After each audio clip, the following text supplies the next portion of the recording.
If you're just getting started with Photoshop and want to create a fresh blank page for your design, don't worry.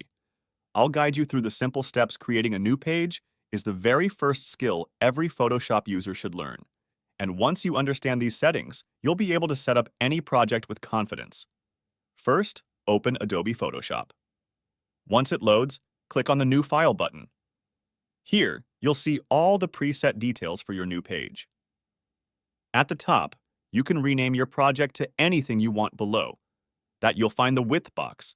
Type in the width based on the size you want to create. Right next to it, choose the units: pixels, inches, centimeters, whatever fits your project. Then do the same for the height. Enter the size and select the units. After that, choose the orientation: landscape for a wide layout or portrait for a tall layout. Next, set the resolution. Higher resolution gives you better quality, especially for printing. Then choose your color mode. Use RGB for digital designs like social media or web, and CMYK for printing purposes.